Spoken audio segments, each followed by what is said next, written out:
Hello everyone, welcome to my new YouTube video. Today we will be talking about my resume, which helped me to land a job in a US based company from India. So पहली चीज़ तो ये कि आपका जो resume है वो आपके job के अकॉर्डिंग चेंज होता रहेगा. अगर आपका जॉब अगर आप मशीन लर्निंग जॉब के लिए अप्लाई कर रहे हैं, then your resume will contain experiences which involve creating a models or predicting accuracy of models, data analysis, data segmentation. And अगर आपका जॉब अगर आप फुल स्टैक डेवलपर जॉब के लिए अप्लाई कर रहे हैं, then your resume will contain things like creating a website, building asynchronous code, Munstack and Django, things like that. So एक अच्छा रेज्यूमे बनाने के लिए आपको ये 6 पॉइंट्स ध्यान में रखने हैं जो आपको मेरी स्क्रीन पे दिख रहे होंगे. और जो इनकी प्रायोरिटी है वो भी इनकी नंबरिंग वाइज ही है. सो वर्क एक्सपीरियंसेस बहुत ज़्यादा इंपॉर्टेंट है, तो इस पे ज़्यादा प्रेफर करते हैं इंटरव्यूअर्स. और उसके बाद skills, achievements, short bio, college GPA, keywords. तो एक चीज़ जो मैं बहुत ज़्यादा ध्यान रखता हूँ अपना रेज्यूमे बिल्ड करते वक्त कि वो एक पेज से ज़्यादा का ना रहे. मेरा ऐसा मानना है कि एक पेज से बड़ा रेज्यूमे होना भी नहीं चाहिए किसी का भी, क्योंकि आपको सिर्फ वही चीज़ें दिखानी है जो बहुत ज़्यादा ज़रूरी हो इंटरव्यूअर के लिए, जो उस जॉब से स्पेसिफिक हो. और आपके पास ऐसी बहुत सारी चीज़ें जो 2 पेज पे आ रही हैं, तो आपको उनमें से जो सबसे ज़्यादा अच्छी हैं या जो बहुत ज़्यादा अच्छी हैं उनको रखना चाहिए, बाकी सब हटा देना चाहिए. So now let's talk about work internship experience, कि आप इसको कैसे और अच्छे तरीके से शोकेस कर सकते हैं अपने रेज्यूमे में. तो मैं आपको पहले बता दूं कि मेरे पास कोई वर्क एक्सपीरियंस नहीं था इस जॉब से पहले. ये मेरी फर्स्ट जॉब थी and I got it as a fresher. But मेरे पास जो चीज़ें थी वो थी मेरे पास मेरे खुद के पर्सनल प्रोजेक्ट्स और इंटर्नशिप्स एक्सपीरियंस. तो आपको मेरा रेज्यूमे यहाँ दिख रहा होगा साइड में. तो यहाँ पे मेरे पास मेरे खुद के 2 स्टार्टअप हैं, इंटर्नबक्स और वॉक्सअप, जिसमें मैं अपने 3rd ईयर ऑफ कॉलेज से काम कर रहा था. तो ये अभी काफ़ी सही दिखते हैं वेबसाइट में. जो इनकी पूरी वेबसाइट है और पूरा डिज़ाइन लेआउट है और पूरा बैकएंड है वो मैंने ही बनाया था. तो ये मेरा एक प्लस पॉइंट था, मेरे को ऐसा लगता है. और जो मेरी इंटर्नशिप थी जॉर्जिया इंस्टीट्यूट ऑफ टेक्नोलॉजी में, that I got as a student exchange program from my college, ये मेरा सेकेंड प्लस पॉइंट था जो मेरे को लगता है.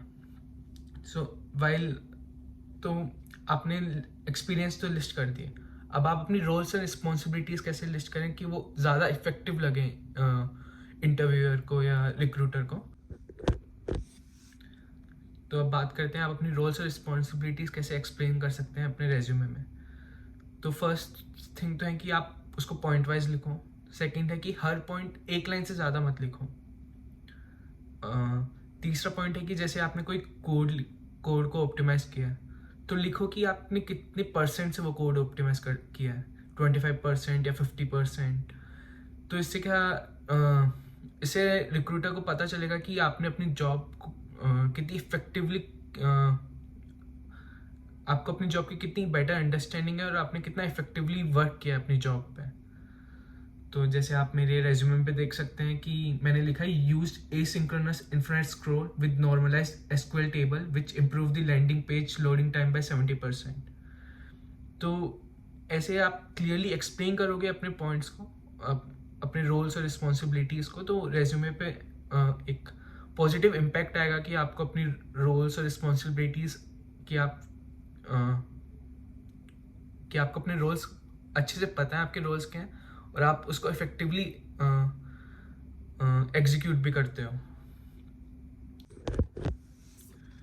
तो next thing we will talk about skills.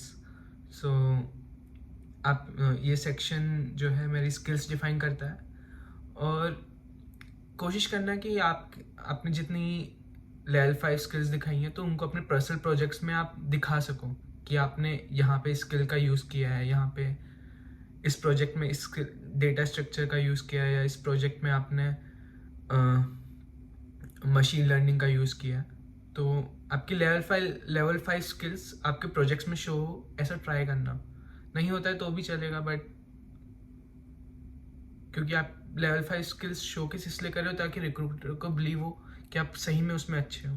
तो यहाँ पे जैसे डेटा स्ट्रक्चर एंड एल्गोरिदम्स है, मेरा इतना अच्छा नहीं है, इतना लेवल 5 भी नहीं है, बट मेरा लेवल 4 या 3.5 तक है डेटा स्ट्रक्चर एंड एल्गोरिदम्स। तो मैंने लेवल 5 कर दिया क्योंकि रिक्रूटर पे हाई इम्पैक्ट पड़े इसलिए। नेक्स्ट थिंग हम बात करते हैं आपके अचीवमेंट्स के बारे में।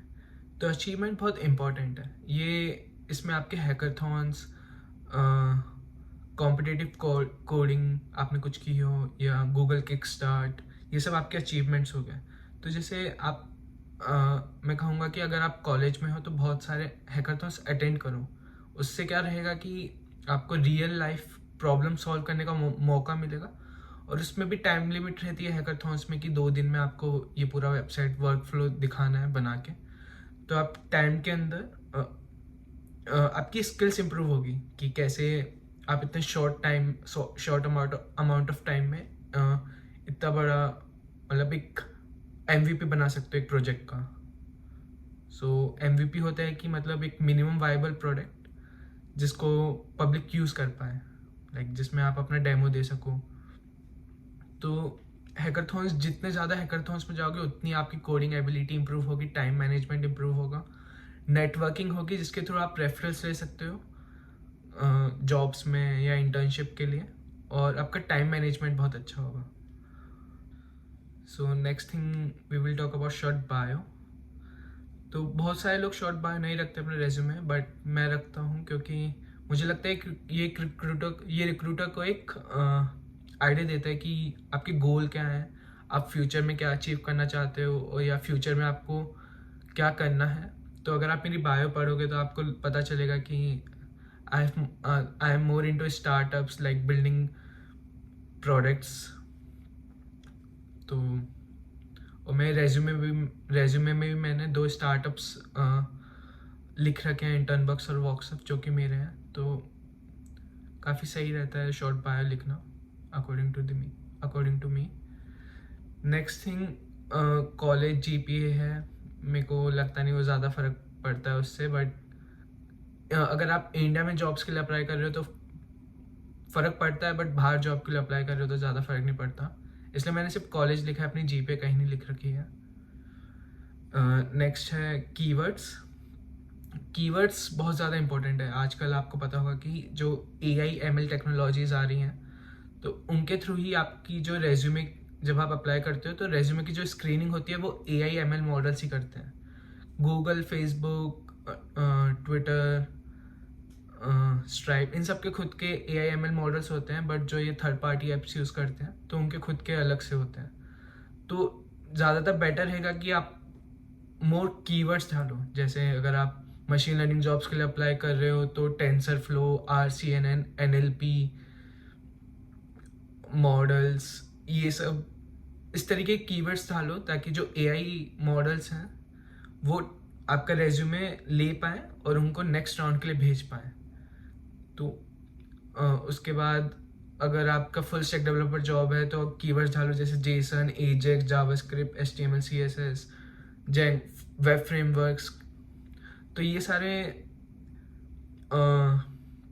कीवर्ड्स डालोगे तो आपका हाई चांस रहेगा कि आपका रेज्यूमे जो है वो पहला राउंड तक ही पहुंच पाए, क्योंकि आपका फर्स्ट स्टेप ही है पहले राउंड पे पहुंचना। अगर आपका रेज्यूमे सेलेक्ट ही नहीं होगा तो आप पहले राउंड पे कैसे पहुंचोगे।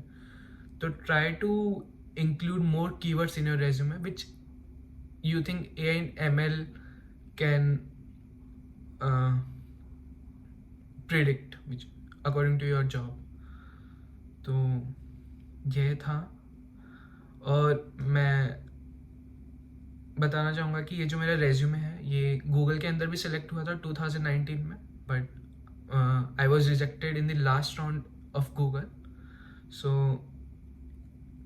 आई थिंक ये काफ़ी इफेक्टिव रेज्यूमे है to get for a person who doesn't have a job experience. तो हाँ, थैंक यू।